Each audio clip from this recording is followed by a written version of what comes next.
G'day friends. Now it's amazing who you meet here in Hyde Park. I happened to sit down on this seat and here's a lovely lady next to me and her name is Sarah. G'day Sarah. Hi, how you Nice going? to see you. Nice to see you. Now you might think because she's chatting with a priest she must be all holy and religious. Well, she's pretty holy, I reckon. But was that always the case? Let's see. All right, because there's people walking past and they're all strangers and she's a bit of a stranger to most of you. So we'd like to change that fact. So Sarah, tell us a little bit about maybe your family life when you were a kid and brothers and sisters. Yes, I have 3 much older brothers actually. They're actually, the youngest is 9 years older than me, the oldest is 19 years older than me. Woo. 2 of them are married, living next door. And they take great care of you. They look out for you Certainly most of the time. most of the time. All right, then as a young person, you know, your family from what background? My parents are both from Italy. Okay, Italiano. All right, so that had a bit of a Catholic flavour to it then? Yeah. More than just pizza and pasta and everything? My family have been very involved in the church since, well, for as long as I can remember. Okay, and you never detoured. You never lost focus, did you? I can't say that exactly. So what happened, say, early teenage years or that? Anything unfold in particular?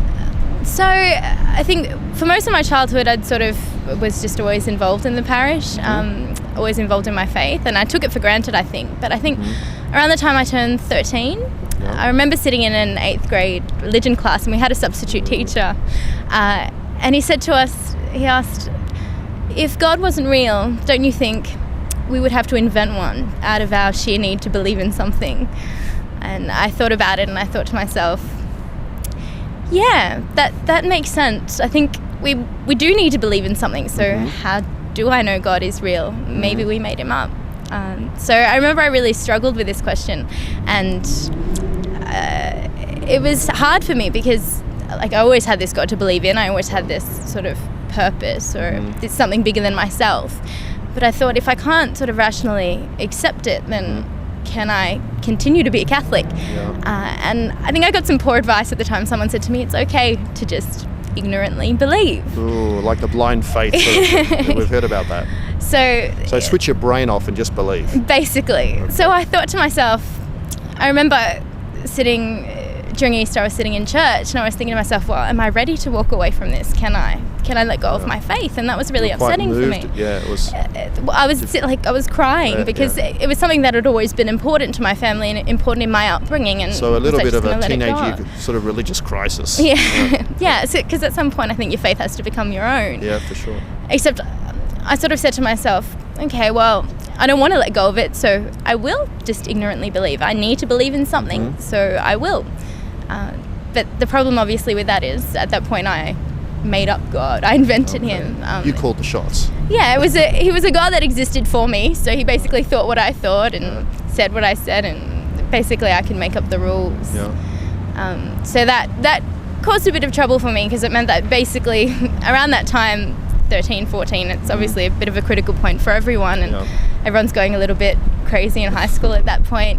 And so it just meant that slowly I was sort of justifying more and more, and I just sort of let go, I guess, of who I was and the moral upbringing that I've been brought up with. I had these old school Italian parents who, raised me with these values, with these Christian values. But now you're in charge. Exactly. So I basically lived off the moral standard that, well, if I wasn't hurting anyone directly, then it was fine. But even that was sort of loosely defined because it meant that, well, if they never found out about it, or if I wasn't hurting them to their face or physically abusing them, then it was okay. And of course I didn't count myself in that. I could make the decision to hurt myself, and I didn't think I was hurting myself. The group that I was with at the time, this is around the time of 14, and I remember one of my friends used to have parties at her house all the time, and party phase. We'd have boys over, and it was just a little bit out of control at some points. And I think I had this complex too because I was still going to church at the time, and I didn't want this reputation as the good little church girl, so I felt like I had to sort of compensate. So I did, and I actually took joy in the fact that people would occasionally say to me, Sarah, you're a little bit out of control, you're a little bit wild, and I thought that was something to be proud of because I didn't want to be the square Catholic girl. Fancy a teenage girl being a bit wild. That's never happened before, has it? Oh, no. Definitely not good little Italian Catholic girls, no. Yeah, so I think that went on slowly, I guess. I went more down that path. And obviously, I dealt with the consequences of it quite a bit, but I sort of would forget things very quickly.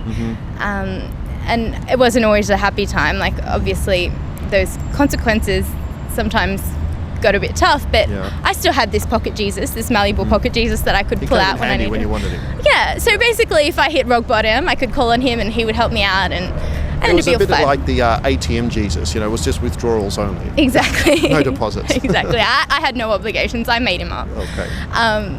So that was how I lived, I suppose, until I think probably about the time I was about 20. Okay. Yeah. And was there anything in particular that changed that?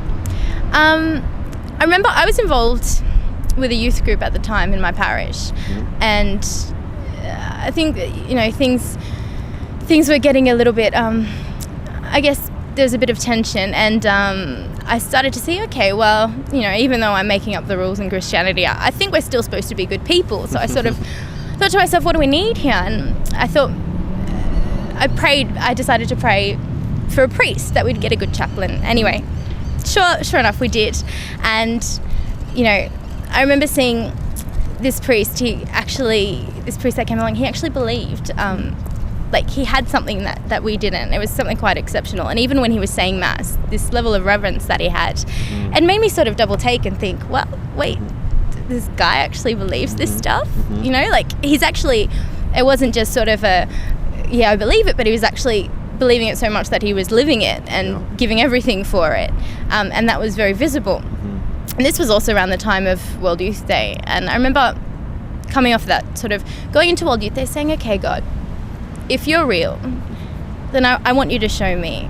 And also the other prayer that I had is that if he was really present in the Eucharist, I wanted to understand that too, I guess, because I saw this priest really loved the Mass. He really loved saying Mass. So would it be correct to say that you were shifting from really just a self-focused existence when, in effect, prayer might have been a little bit of self-reflection, talking to yourself, but now you're reaching beyond yourself?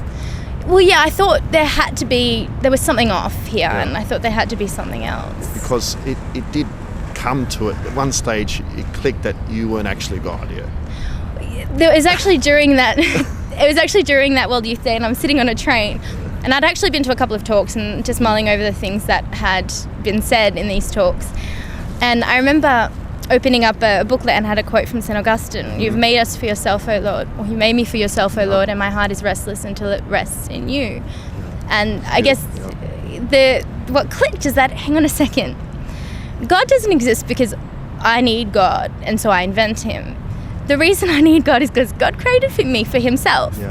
He's my purpose. He's created me for a purpose, and that purpose is him, and that is why I have a need for him. That is why I have this innate desire for him. So I realised all that time ago, I got it sort of back the front.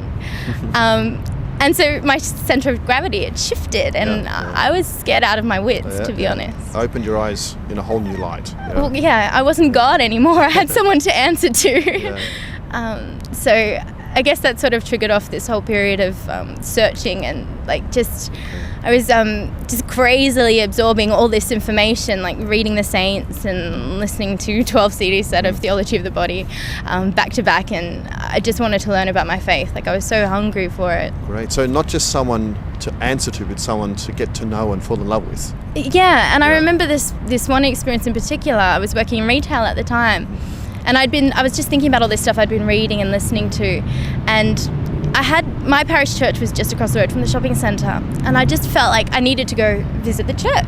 I'd never done this before, never gone into the church just to pray. I went there on Mass, for Mass on Sunday, but anyway, so I thought, okay, on my lunch break, I just need to go in there.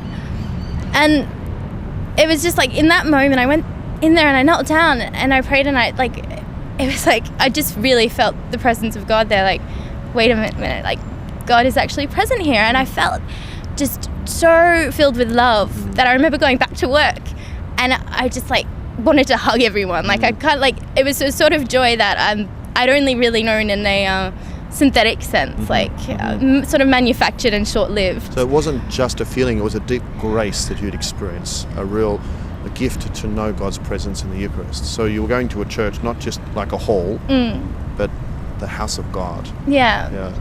And for the first time, like it felt like really alive in there, like as if they were like the whole room was like vibrating or something. The whole church was alive. It's a real gift. And then, so bringing up to today, in the last few years, how have things developed for you? So basically I went on to do a 1 month youth leaders formation course, and that was really important for me because, well, basically I lived with, there were 20 other young people, and we basically went to lectures, I think 2 or 3 lectures a day on the faith, but also we had an hour of adoration every morning. That was how the day started, and we had mass before lunch, and we would have more prayer in the evening, and it was just like really soaked in the prayer and really soaked in the information, and that was really important for me because it gave me a chance to sort of remove myself from the lifestyle I'd been living and sort of detach from some things that I really needed to detach from, which was really hard because it was like dying to myself essentially. It was like it felt like I was hacking off an arm. Well, I guess it was putting it into practice. It was if God exists, if He is the beginning and end of everything, then I have to order my life towards Him and not towards myself. Exactly. So I had to let go of that. Yeah. You know, I'd been God all this time, and all of a sudden there is a God, and you know, I have to do what He wants me to do, and I'm not in charge anymore. And so I had to sort of surrender. Yeah. Which is hard. Him. Yeah. And so obviously that's still a process. Like even going beyond that, you know, like every day that's a lesson that I have to learn. Because we're creatures of habit, aren't we? You know, we get used to these patterns of behaviour and our comfort zones and everything like that. Right. So now, what would you say? So if you're lying in bed at night and you're thinking back in your own life and what's happening now, what is it that you're most grateful for? What is it that you just brings a smile to your face? It's really just the fact that I know, like, faith is a gift. I mean, obviously it's something that we can learn, and you know, it's a rational faith, but really, like, God's grace in our lives, you know, He could have left me sort of in the mess that I was in. I could have gone on like that my whole life, but it was because He decided to act in my life. And by His grace, for a moment I responded. For some reason I responded. And you have to keep doing that. Yeah. Yeah, and it's just a tremendous gift because, you know, I didn't do anything to deserve that. Yeah. So that changes everything. Like, it gives life meaning and purpose, and it just makes it a lot more worthwhile. Things make sense. Well done. Yeah. Good stuff. Well, isn't it amazing who you meet in Hyde Park? Just happen to sit on a bench and I meet this lovely Langeri. I'm sure there are other people out there as well. Sarah, God bless. Until next time. Thanks, Ciao. Yeah. See you later.